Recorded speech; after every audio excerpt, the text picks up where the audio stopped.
things to do and say, but first I need to find my way, but I wanna know how. I know I'm meant for something else, but first I need to find myself, but I don't know how. Oh, why do I reach for the stars when I don't have wings to carry me that far?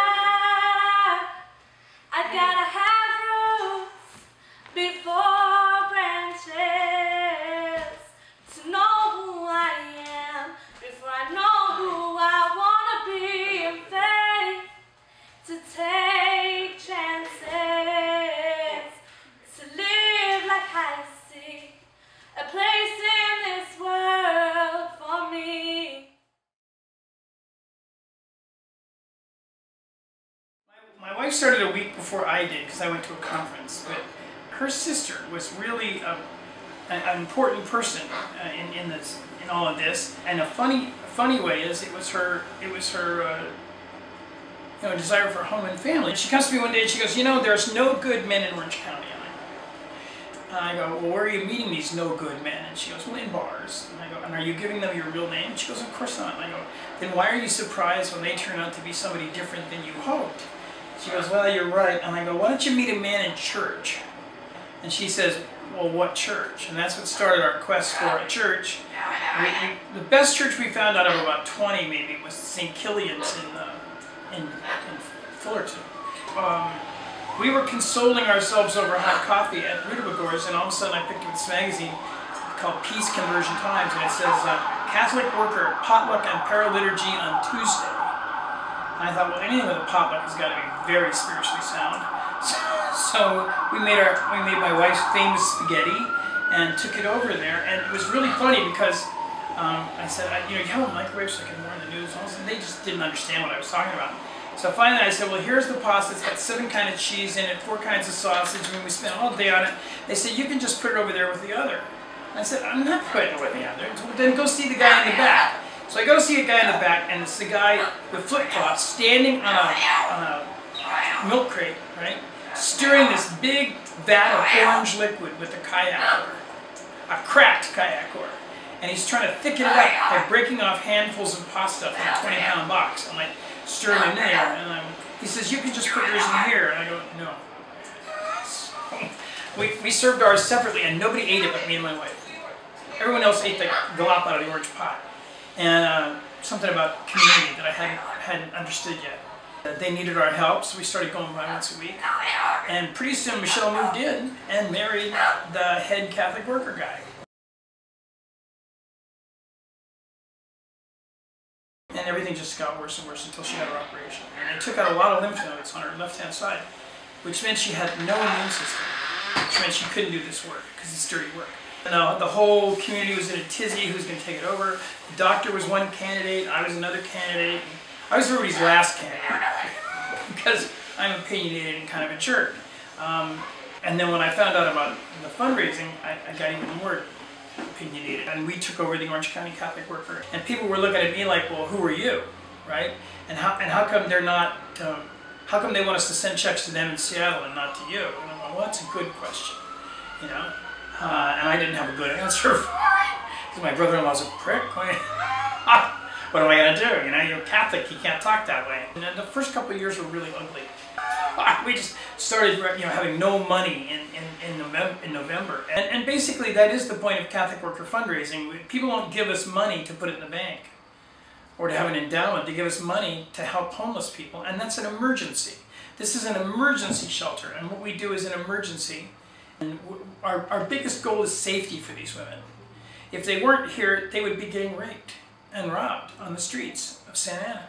The problem was these women would cash their check, and they'd have like $700, $800 in their fist, right? And the guys would rob them and then rape them.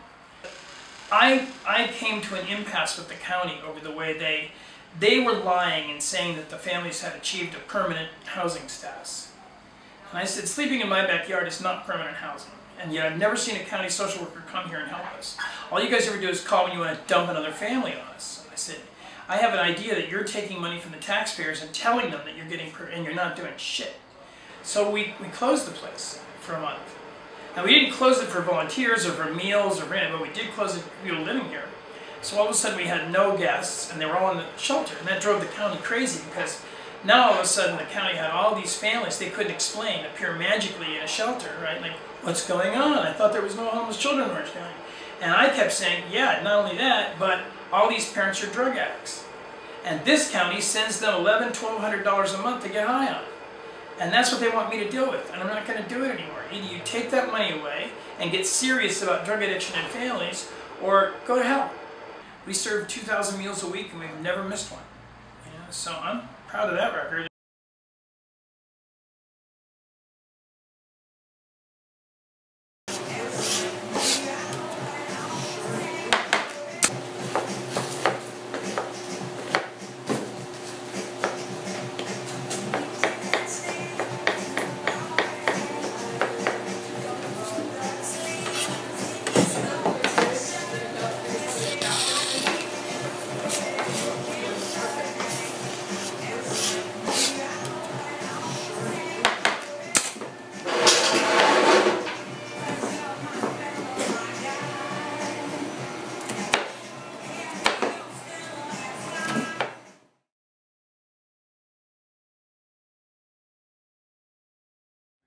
Civic Center. Yeah, there were a few this morning. This morning there was no sweet rolls and no bread at all, just coffee and bananas. There was a few unhappy people there. What do we have? Bananas?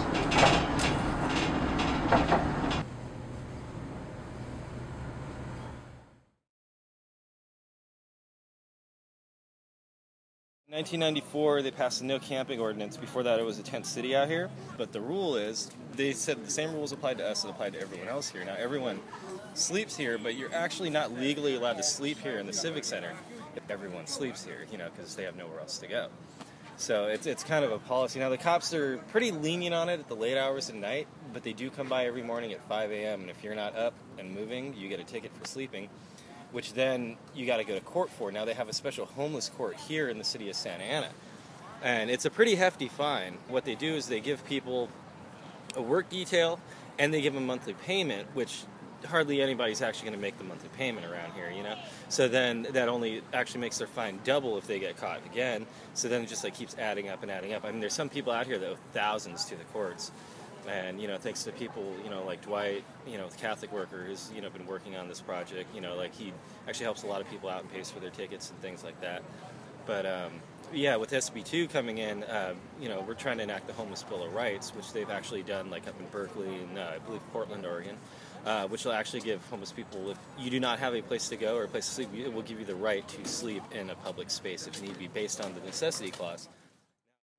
Try to stay as close to your family as you possibly can. It's easy to get out here in the streets, man. It's a whole different world out here. Different. Everything's different. You got scandalous people over here who really play head games. You lose a lot of things too. People take things from you and take your kindness for weakness.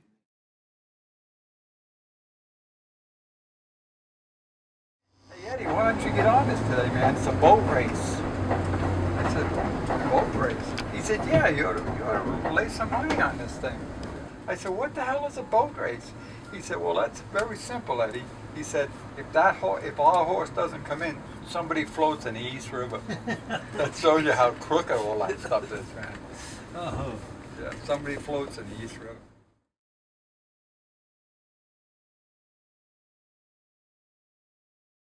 And that's what we do. I'm not the holiest guy in the room. You know what I mean? I'm just the guy who's in charge of this bit. There's probably about 60 women living here. It's usually up around 100. We usually have 100 women living here. Yeah. We used to have 155 people staying here when I had kids. That's our legal limit, according to the federal court. If I can have 155 people here. That was a good lawsuit. There's a big sentiment out there that the homeless are mentally ill. They are and they aren't. There's actually two groups of people out there. There's the unemployed and the chronic homeless. And the chronic homeless, yeah, they have some mental illness and they have some substance abuse problems and they have lots of problems with just being homeless for a long time. But a lot of people that are homeless and people that are kind of attracted to this program are just unemployed. You know, there's a lot of sad stories in the big city, and a lot of them live here. And it's not because of moral trepidation or because of addiction, it's just because this is a mean country and it grinds people down. It's like you discover a whole lot of stuff about America living in the bottom that you just got to clean up the mess, you know? Nobody takes care of these people. And they take care of us and we take care of them. And because America, and especially Orange County, is not there for poor people. It just isn't. They lie, they steal, and they bullshit, but they're not there for people. And it's really tragic the way it happens. You know, they're going to talk about buying this $3 million building for about 20 more years. You know, the one building they got in Fullerton. And they haven't put shingle one in there. All they've done is pay some guy a $97,000 commission. All they've done is move money from one pile to another, and they want us all to celebrate and stop calling them assholes. They've been assholes for 20 years. They killed a guy, right? And now because they move money from one pile to another, and they're telling us it's a big deal, just them telling me it's a big deal is a lie.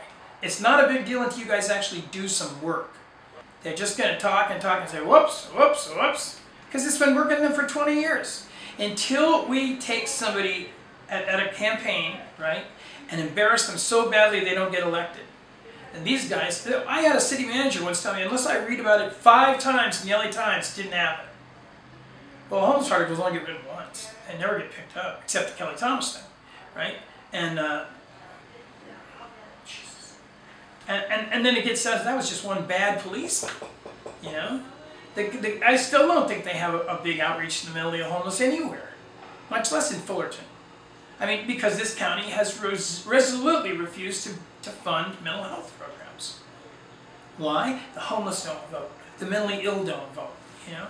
Who gets help? Old people who belong to AARP. They vote, right? Yeah, Tea Party people, they vote. You know, people who vote get taken care of. So until we diselect somebody, right, they're not going to pay attention to the homeless. And it's just the way, that's the way America works. I'm sorry. But if churches want Jesus to be important, right, they're going to have to go down to the polls and say, now look, Jesus says vote this way, right? And they won't do that because then they wouldn't get to keep their tax exemption. So, because the government's not a Christian endeavor. It's a democratic endeavor that revolves around power and votes. And I'm sorry, there's no power and there's no votes in the reign of Jesus Christ. So that's the big problem. And unless we stand up for him and say, I don't approve of this. I don't think my kids approve of it. My church doesn't approve of it. Try and have somebody say that. It's not going to happen. You know? And the gospel seems fairly clear to me, but apparently it isn't. Especially now when a lot of tax money's riding on it.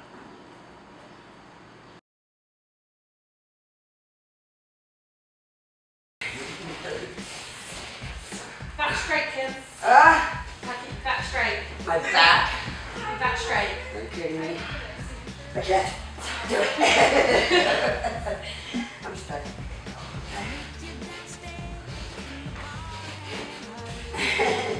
Okay, I'll stop. Well, the kale comes in there. Okay. What? Well, you just need exercise. Let's do that? No. On your what? On your shoulders. Okay. What? Try to sit up. Look. Get up. I'm sorry. What is it going to be in me? I don't know, you meant something keeping Oh.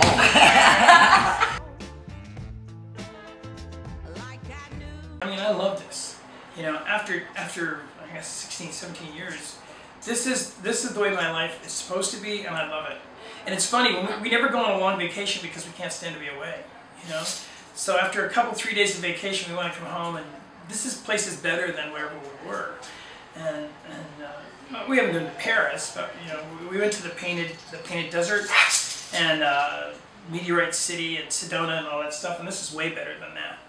So yeah, I like this place and I like the work. I think it's meaningful. I think that I'm not happy about sometimes being the only person in Orange County that seems to be available to pump people, and I'll be happier when there's a lot of people doing it, but it's great.